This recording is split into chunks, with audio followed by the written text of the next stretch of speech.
Greva zdaj na hitra vprašanja. No. Kaj bi bila prva stvar, ki bi jo antropolog z Marsa povedal Marsovcem o Zemljanih?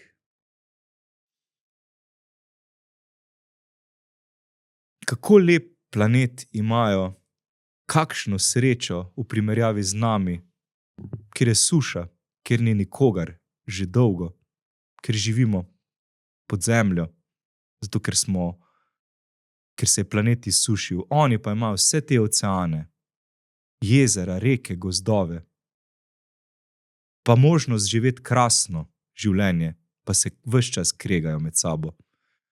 Oh jej, takole bi rekel ta Marsovc. Kako poetično, Dan. Katera lastnost Slovencev nas bi lahko rešila v prihodnosti in katera pogubila? Favšija oziroma zavist je tista, ki nas utegne pogubiti, ker se mi včasih zdi, da obstaja ta japonski pregovor, ki pravi, če žebu štrli, ga zabi, tudi v Sloveniji. In zaradi tega, ker zabijamo druge, nismo sami bolj pametni, kvečemo bolj zabiti postajamo. In želim si, da bi bilo manj tega, manj zabijanja, pa da rečeš komu, odlično si tole naredil. Da mu tudi poveš, po pravici, krasen človek si, res dobro izgledaš. Mislim, da moramo pogosteje se naučiti pohvaliti nekoga drugega. Saj nismo tako slabi v tem. Verjamem, da so kje ljudje po svetu še slabši. Ampak Američani so pa res dobri v tem. Oni te pa tako hvalijo, da že kar sumljivo in sumničavo gledaš po tem. Zdaj, to je tisto slabo, kaj pa dobro, kaj imamo res dobrega. Jaz mislim, da si znamo vzeti čas drug za drugega, čas tudi zase, se podružimo, pa ravno prav. In veš kaj smo? Bolj zmerni, kot si misliš mogoče. Zmernost se mi zdi pa, da je neka temeljna, izhodiščna vrlina ali celo vrednota Slovencev, ki je zelo povezana zanimivo z nečem, čemur pravimo trajnostni razvoj.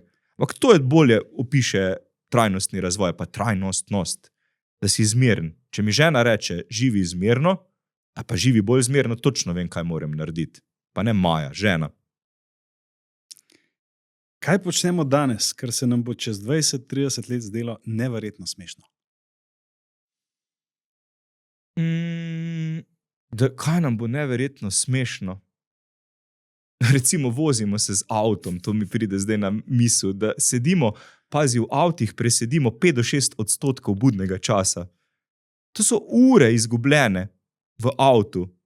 In jaz mislim, da našim zanamcem bo to, da smo, ne vem, stoletje preživeli za volanom, po mojem neizmerno smešno. Evo, še zadnje vprašanje. Če bi imel priložnost svetovati slovenskim politikom, kaj bi jim svetoval? Svetoval bi jim, naj bodo čim bolj skromni, tudi zato, ker je njihovim volivcem to všeč. Pa ne samo, da ne bodo videti skromni, ne bodo zmerni, tako bom rekel. To je neka formula, ki jo je nekdanji predsednik Janez Drnovšek zelo uspešno uporabil.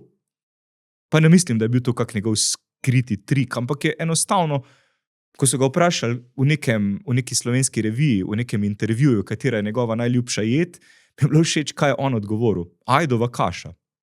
Pa ne kot priloga k zrezku. Ne, ker ajdova kaša kot glavna jed.